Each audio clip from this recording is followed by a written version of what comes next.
बिल्कुल, खबरों में आगे बढ़ते और बात करेंगे अब तालिबान ने पाक को ठोका।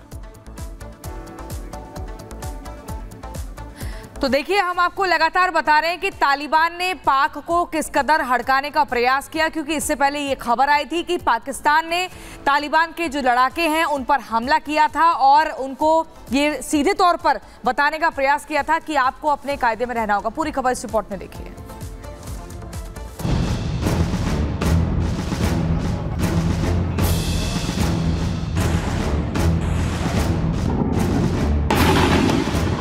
क्या पाकिस्तान और तालिबान में जंग शुरू हो चुकी है? आखिर दो इस्लामिक मुल्क क्यों भिड़ने लगे हैं? क्या पाकिस्तान का सफाया कर देगा तालिबान? क्या अब वो वक्त आ गया है कि अफगान की सत्ता कब्जाने वाला तालिबान जल्द ही इस्लामाबाद की कुर्सी भी हथिया लेगा? क्या शहबाज के मुल्क पर तालिबानियों की हुकूमत चलेगी? ताजा हालात पर ये सवाल बिल्कुल मौजूद है, क्योंकि अब लड़ाई आर पार की होने लगी है।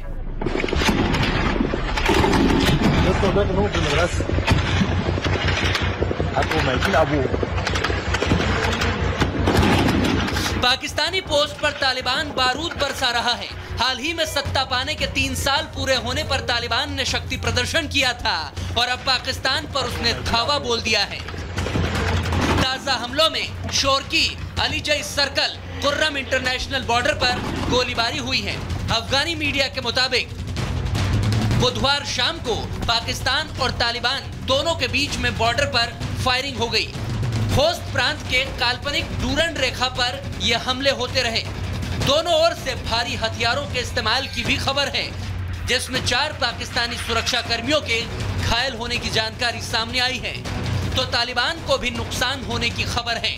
खबर है कि कई दिनों से बॉर्डर पर तालिबानी सैनिक नई चौकियां बना रहे थे, जिसका विरोध पाकिस्तानी कर रहे हैं और इसी वजह से यह झड़प शुरू हुई। दोनों देशों के बीच सीमा का विवाद लंबे वक्त से चला आ रहा है, क्योंकि पाकिस्तान और अफगानिस्तान के बीच एक काल्पनिक डूरन रेखा है, लेकिन अफगानिस्तान की किसी भी सरकार ने इस लाइन को वास्तविक सीमा की मान्यता अब तक नहीं दी और इसी वजह से दोनों देशों के बीच सीमा विवाद अक्सर बना रहता है। तो क्या अब कोई बड़ा युद्ध शुरू होने वाला है? दोनों में लगातार टेंशन बढ़ती जा रही है, मनमुटाव बढ़ा है, गोलाबारी हुई है, कैजुअलिटीज हुई हैं, दोनों के बीच में तनातनी बनी रहेगी, वो खत्म नहीं होगी। तालिबान ने पाकिस्तान की नींद उड़ा दी है। शहबाज के मुल्क में हमलों के बाद से खलबली मची है। आतंकी पालने वाला मुल्क पहले ही टीटीपी यानी कि तहरीक तालिबान पाकिस्तान से मात खा रहा था और अब तालिबानियों ने उस पर हमले तेज कर दिए हैं।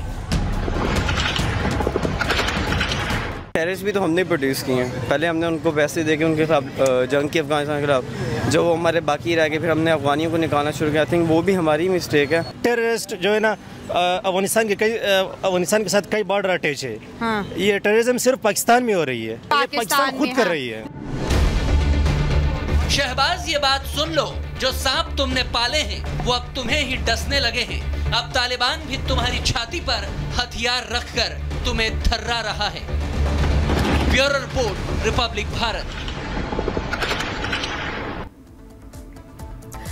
तो चलिए अगली खबर आपको बताते हैं। बांग्लादेश में तख्ता पलट के बाद कट्टरपंथी हावी है। यूनुस सरकार लाचार है। आरोप लग रहे हैं कि यूनुस जो है कट्टरपंथियों के इशारे पर काम कर रहे हैं। बिल्कुल, अब यूनुस की तरफ से देखिए शेख हसीना को लेकर एक बड़ा बयान दिया गया है। क्या बयान उनकी तरफ से दिया गया और इस वक्त क्या चल रहा है बांग्लादेश में, वो आपको इस रिपोर्ट के जरिए बताते हैं।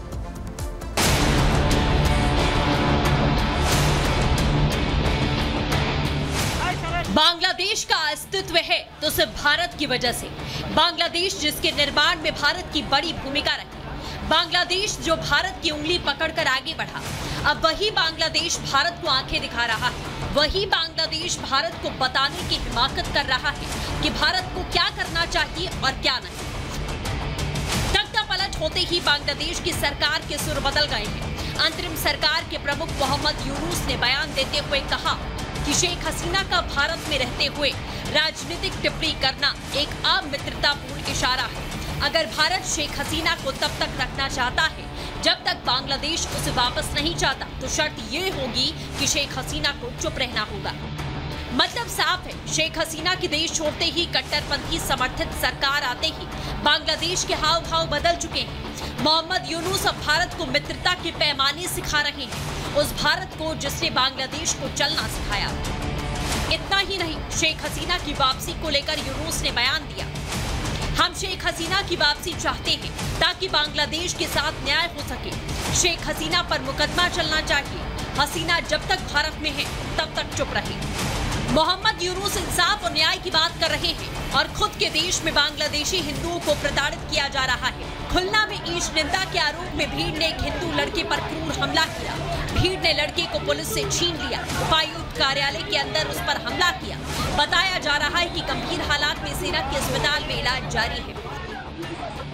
हिंदुओं पर हमलों के मामले में यूनुस ने आंखों में पट्टी बांध रखी है, इसीलिए भारत में संतों का आक्रोश बढ़ता जा रहा है। हिंदू संगठनों ने गृह मंत्री अमित शाह से मुलाकात कर बांग्लादेश के हिंदुओं के समर्थन में कदम उठाने की मांग की। सभी देशों को आगे आना चाहिए और समस्त अखाड़ों को आगे आना चाहिए और समस्त भारत की संत समाज को भी आगे आना चाहिए और आवश्यकता पड़े तो वहाँ जाकर कूच भी करना चाहिए। वहाँ जो कुछ हो रहा है पूरा संत समाज चिंतित है। पड़ोस का देश है और पहले वहाँ सभी हिंदू ही थे, आज भी बड़ी संख्या में वहाँ हिंदू रहता है, इसलिए हम सबका एक प्रकार से दुखी होना ये जायज़ है। हिंदुओं को बचाने के लिए जल्द कुछ करना होगा, क्योंकि यूनुस प्रशासन तो अब बांग्लादेश में हिंदू अफसरों की लिस्ट बनवा रहा है ताकि उन्हें अलग थलग किया जा सके।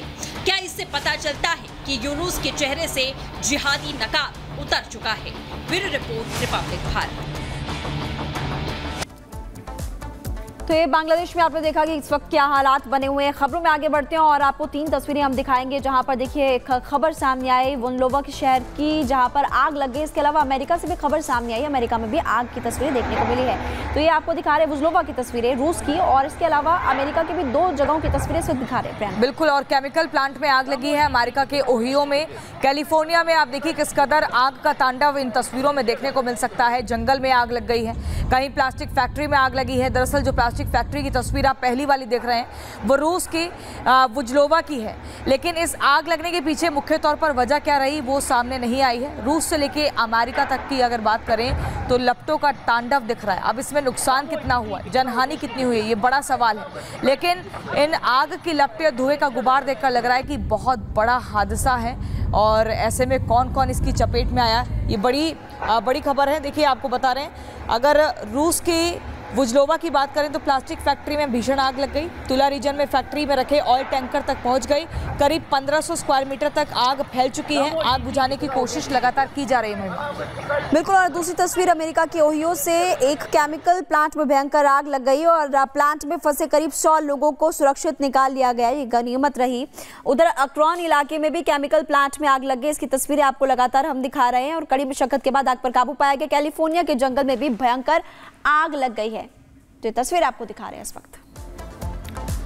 और चलिए इसी बीच अब अगली खबर का रुख करते हैं। उत्तर प्रदेश की एक खबर जहां पर एनकाउंटर को लेकर जमकर सियासत अब शुरू हो गई। अभी हाल ही में यूपी पुलिस ने सुल्तानपुर में एक अपराधी का एनकाउंटर किया, तो इसके बाद सपा के नेताओं को मिर्ची लगने लगी। उनको दुख हुआ कि आखिर एनकाउंटर क्यों किया गया, क्योंकि इस पूरे मामले को लेकर प्रियंका हम देख रहे हैं जमकर राजनीति की जा रही है, बयानबाजी तेज होते हुए नजर आ रही है। किसकी तरफ से क्या कुछ कहा गया और मामला क्या है, रिपोर्ट आप देखिए।